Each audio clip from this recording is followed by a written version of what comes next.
السلام علیکم ورحمۃ اللہ وبرکاتہ۔ مردے کی وصیت پوری کرنا کیسا؟ تو کیا آپ جانتے ہیں کہ جب کوئی انسان اس دنیا سے رخصت ہوتے وقت کوئی وصیت چھوڑ کر جاتا ہے تو اسلام میں اس وصیت کی شرعی حقیقت کیا ہے؟ کیا مرنے والے کی ہر بات کو پورا کرنا وارثوں پر لازم ہوتا ہے یا اس کے بھی کچھ شرائط اور حدود مقرر ہیں؟ تو ہمارے معاشرے میں اکثر دیکھا گیا ہے کہ یا تو وصیت کو بالکل نظر انداز کر دیا جاتا ہے یا پھر بعض اوقات ناجائز وصیتوں کو بھی پورا کرنے کے لیے لوگ گناہ کا راستہ اختیار کر لیتے ہیں۔ تو آج کی اس ویڈیو میں ہم قرآن پاک، احادیث مبارکہ اور فقہ اسلام کی روشنی میں یہ جانیں گے کہ مرنے والے کی وصیت پوری کرنا کتنا ضروری ہے اور اسلام اس بارے میں کیا حکم دیتا ہے۔ تو اسلام میں وصیت کی اہمیت اور قرآنی حکم۔ تو دین اسلام میں وصیت کو ایک انتہائی اہم درجہ دیا گیا ہے۔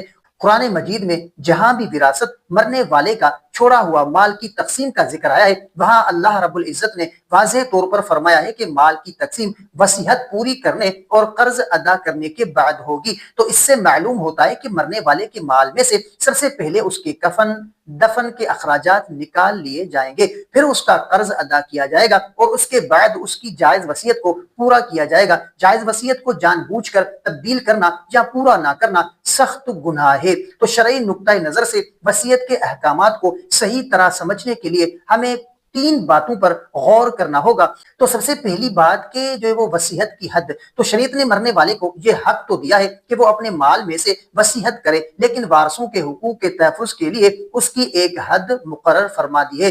ایک تہائی کا قانون۔ کوئی بھی شخص اپنے کل مال کے صرف ایک تہائی یعنی جو ہے وہ ایک حصے تک ہی وصیت کر سکتا ہے، اس سے زیادہ مال کی وصیت کرنا شرعاً جائز نہیں ہے۔ حدیث مبارکہ میں آتا ہے کہ جب ایک صحابی نے اپنے پورے مال کی وصیت کرنا چاہی تو حضور علیہ الصلوۃ والسلام نے انہیں روکا، یہاں تک کہ صرف ایک تہائی ایک اجازت دی اور فرمایا کہ ایک تہائی بھی بہت ہے، تم اپنے اولاد کو غنی مالدار چھوڑ کر جاؤ، یہ اس سے بہتر ہے کہ تم انہیں محتاج چھوڑو اور وہ لوگوں کے سامنے ہاتھ پھیلاتے پھریں۔ تو صحیح بخاری۔ تو دوسرا پہلو کہ وراثت کے لیے وصیت۔ تو دیکھیں کہ وصیت کا کیا حکم ہے۔ تو ایک عام غلط فہمی یہ پائی جاتی ہے کہ انسان اپنی زندگی میں کسی ایک بیٹے، بیٹی یا بیوی کے حق میں وصیت کر جاتا ہے کہ میرے مرنے کے بعد یہ مکان، یہ اتنا مال فلاں کو دے دیا جائے۔ تو شرعی اصول تو حضور علیہ الصلوۃ والسلام کا واضح فرمانے کہ اللہ تعالیٰ نے ہر حقدار کو اس کا حق جو وہ وراثت میں دے دیا ہے، لہٰذا اب کسی جو وہ وارث کے حق میں کوئی وصیت جائز نہیں۔ تو اس کا مطلب یہ ہے کہ جو لوگ شرعی طور پر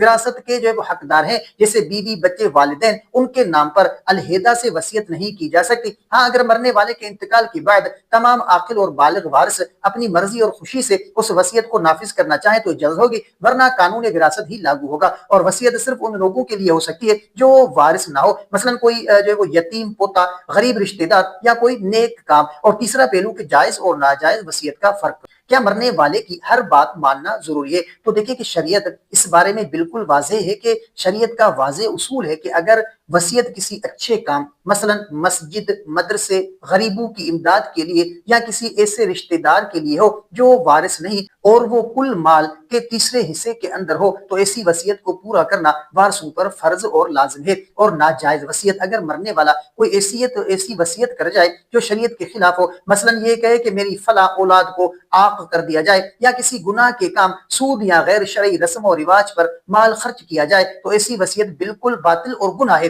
ایسی غیر شرعی وصیت کو پورا کرنا نہ صرف یہ کہ ضروری نہیں بلکہ اسے پورا کرنا گناہ میں شامل ہوتا ہے۔ تو ناظرین اکرام، خلاصہ کلام یہ ہے کہ اسلام نے جہاں مرنے والے کے جائز خواہش اور وصیت کا احترام کرنے کا حکم دیا ہے، وہیں وارثوں کے حقوق کا بھی پورا خیال رکھا ہے۔ اگر آپ کے کسی پیارے نے کوئی ایسی وصیت چھوڑی ہو جو شریعت کے دائرے میں ہے تو اسے خوش دلی سے پورا کریں، کیونکہ یہ اس کے لیے آخرت میں راحت کا سامان بنے گی۔ لیکن اگر وصیت شرعی اصول کے خلاف ہو تو وہاں شریعت کے جو وہ حکم کے مقدم رکھا جائے، انسان کی بات کو نہیں۔ امید ہے کہ وصیت کے شرعی احکامات پر مبنی یہ معلوماتی اور تفصیلی ویڈیو آپ کو ضرور پسند آئی ہوگی۔ اگر یہ ویڈیو آپ کو پسند آئی ہو تو ویڈیو کو لائک کریں اور چینل پر نئے ہیں تو سبسکرائب کریں اور اس ویڈیو کو اپنے پیاروں کے ساتھ، اپنے دوستوں کے ساتھ ضرور شیئر کریں۔ اگر آپ کا کوئی ایسا سوال ہے جس کا آپ جواب جاننا چاہتے ہیں یا آپ نے کوئی ایسا خواب دیکھا ہے جس کی آپ تعبیر جاننا چاہتے ہیں تو کمنٹ کر سکتے ہیں، انشاءاللہ آپ کو آپ کے سوال کا جواب اور آپ کے خواب کی تعبیر اسلامی تعلیمات کے مطابق آپ کو فراہم کی جائے گی۔ تو ملتے ہیں اگلی ویڈیو میں، تب تک کے لیے اپنا بہت سارا خیال رکھیں اور ہمیں اپنی دعاؤں میں یاد رکھیں۔ السلام علیکم ورحمۃ اللہ وبرکاتہ۔